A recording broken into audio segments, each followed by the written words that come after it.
So you're telling me Blake Lively might have actually rigged her own case?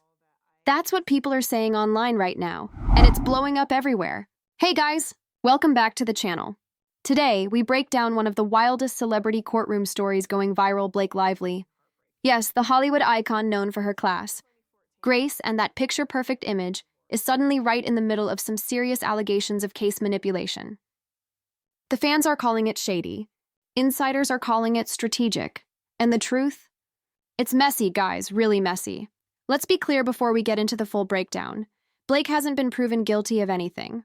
What we're talking about are claims, timelines, and insider reports that are painting a very questionable picture of what went down behind the scenes in that courtroom. Here's what we know so far. A few months ago, Blake found herself in the midst of a pretty straightforward-sounding legal dispute, a private business disagreement that, if early reports were to be believed, was going to be settled quietly. But then something shifted. Suddenly, word began to surface that her legal team had been making unusual procedural requests, and some court records started disappearing from the public database. That's when the fans started speculating, and you know how it is with the internet. The moment people start drawing dots, it's game over. Screenshots, old interviews, lawyer statements, everything started recirculating. People started claiming Blake's team may have influenced parts of the case to protect her image.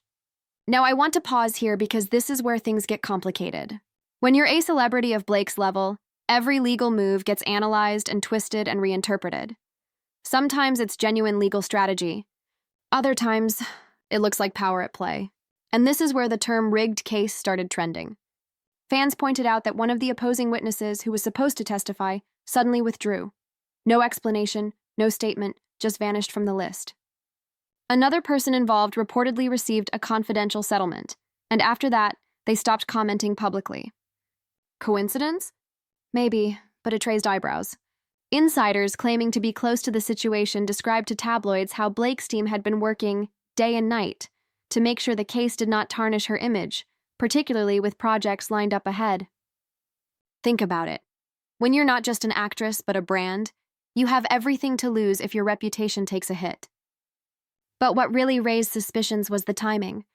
Just days after one of those witness withdrawals, Blake appeared in public for the first time in weeks, smiling, calm, looking totally unbothered, and then posted an Instagram story with the caption, "Truth always wins." Fans went crazy. Some said it was confidence. Others said it was arrogance. And then came the leaked documents. Someone posted what they claimed were snippets of internal communications from a member of Blake's legal team, allegedly referencing adjusted filings and courtroom scheduling favors. Now, nothing has been confirmed about the authenticity of those leaks, but the fact that they even exist has sent social media into a frenzy. You've got individuals on TikTok dissecting every word, YouTubers comparing the case timeline to previous celebrity scandals, and legal experts weighing in, saying that while rigging is a strong accusation, influence and privilege in high-profile cases are very real. A question is, did Blake actually do something wrong, or is it just another case of the internet turning smoke into fire? In part 2, we break down the exact timeline, take a look at who benefits from this narrative, and then go through why some insiders believe this might have been staged since the very beginning. Because in Hollywood, besties, nothing happens by accident. Part 2 picks up right where we left off, the moment things started getting weird inside that courtroom. According to several insiders who were actually present during some of the early hearings, there were a few red flags that didn't make sense. First, there were multiple closed-door sessions that were never publicly recorded. Usually, when you're dealing with a civil case involving a public figure, parts are sealed for privacy. But here's the kicker. Large sections of testimony were reportedly omitted from the official transcript. That almost never happens unless someone specifically requests it, and even then, there's a paper trail. So when the court records were updated and entire pages were missing from the timeline, the internet went wild. Some said it was just legal housekeeping. Others started to connect dots, claiming Blake's lawyers might have requested special treatment due to sensitive evidence. But here's where things really take a turn. Around the time those records vanished, a journalist who had been reporting on the case posted that she received a cease and desist letter from an unnamed law firm, demanding she take down all prior coverage about Blake's hearing. The journalist refused, but her post took off millions of views in hours, and that's when people began to suspect this wasn't just a case about business anymore. This was about power and control. Then came the leaked text messages. Screenshots began circulating online, showcasing what looked like messages between two people on Blake's team discussing timing the press cycle and keeping the judge on our side. Now, we don't know whether those messages were real, but even the rumor of them was enough to throw gasoline on the fire. Meanwhile, Blake said nothing. No statements, no press, nothing. And as any publicist will tell you, silence fuels speculation. She posted about her family, about fashion, about her latest partnership, but no tone word about the controversy. That made fans think she was either ignoring it or waiting for it to blow over. The silence finally broke when a former employee of the opposing party came forward, albeit anonymously. In one now viral interview, they claimed that Blake's team had connections that swayed certain procedural decisions as to who testified, what got entered into the record, and which media outlets got early access to court updates. Again, none of this has been confirmed, but the narrative was already spreading faster than the truth could catch up. At this point, the hashtag Blake Lively case was trending everywhere. TikTokers were posting courtroom theories, threads on Reddit analyzed every filing, and even entertainment lawyers weighed in. The whole thing is starting to look less like a legal battle and more like a properation, said one. Now, to be fair, we have to remember, celebrities hire entire teams to protect their image. That is their job. Sometimes they are simply managing optics. Other times, those optics blur into manipulation. But whether Blake actually rigged anything or not, one thing's clear. She had control. Complete calculated control over how this case unfolded publicly. What shocked people most wasn't just the missing documents or sealed testimony.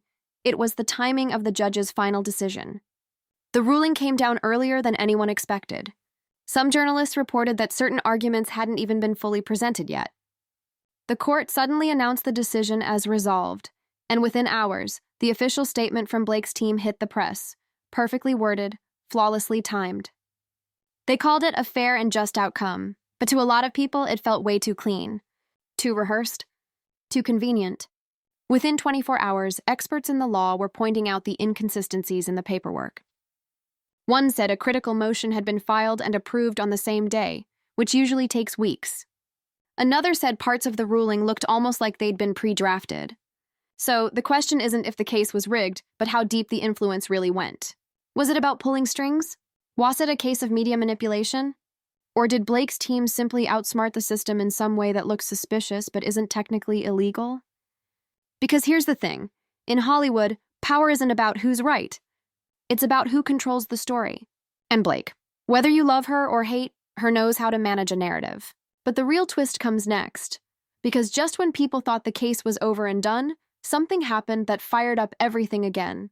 We're going to cover, in the next segment, the post-ruling leaks, the surreptitious insider video that surfaced on the internet, and the bombshell claims Blake's own former associate may have turned on her.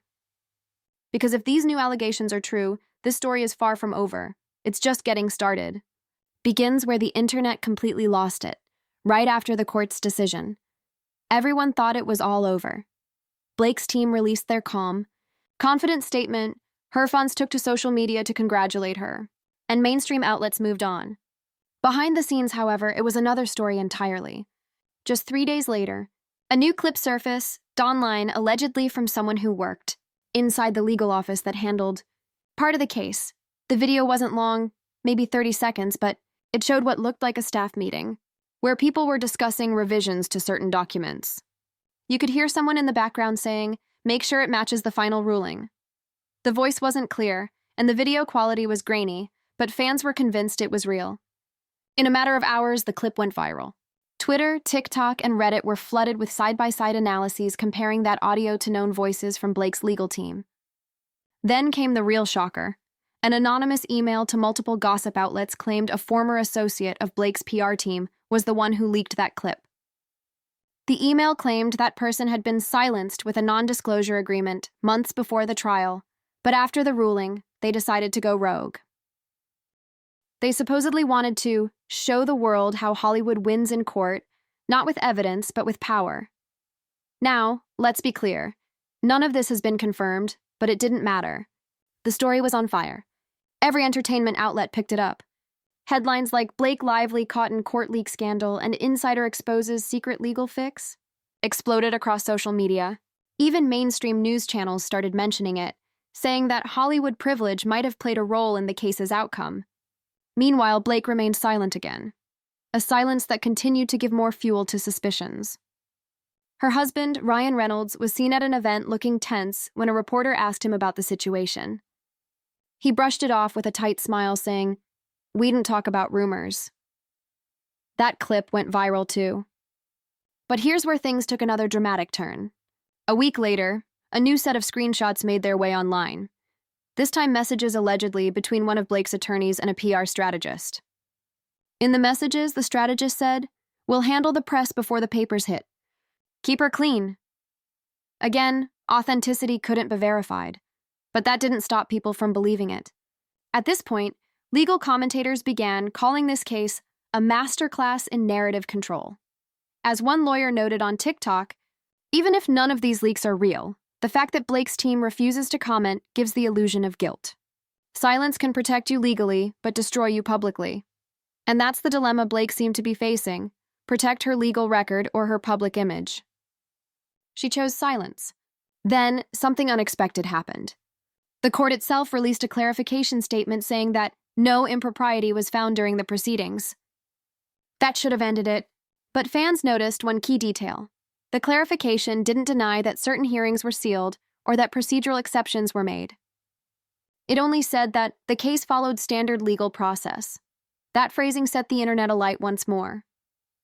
Because standard procedure when it comes to Hollywood cases is not always synonymous with transparent. It can mean special treatment, private handling, or quiet backroom agreements that technically align with the law while keeping the truth hidden. And as people started realizing that, old interviews of Blake resurfaced. In one, she once said, "You can't always control what people say, but you can control the story you tell." Fans replayed that quote endlessly, calling it prophetic, saying she'd been telling us her playbook all along. By this time, the story had moved from a legal drama to a kind of cultural phenomenon. You had podcasts dissecting every motion, journalists fighting for unsealed files, and fans divided into two camps: those defending Blake as a victim of online witch hunting, those saying she used her influence to rewrite reality. Then came the final blow. A vetted entertainment insider tweeted that an official investigation of the leak video was on its way not into Blake's team, but into the source who posted it. That tweet alone broke the internet all over again. Some said it proved Blake's innocence. Others said it was proof she had the power to direct blame. And that's where this story leaves us, in the gray area where truth and image blur into each other. Did Blake Lively really rig her case, or did she just outsmart the system? Was she a manipulator or just another celebrity protecting herself in a world that loves to tear famous women down? What's undeniable is how perfectly orchestrated this all feels. The silence, the timing, the leaks, the control. If this were a movie, it would be one of her best performances yet. But here's the thing. In Hollywood, sometimes the script doesn't just play out on screen, it plays out in real life. And as of now, the story of Blake Lively's courtroom controversy isn't just a legal mystery, a masterclass in reputation, perception, and power. So what do you think? Was Blake the puppet master or the scapegoat? Sound off in the comments below, because this story, my friends, is far from over. And when the truth finally comes out, you'll want to say you heard it here first.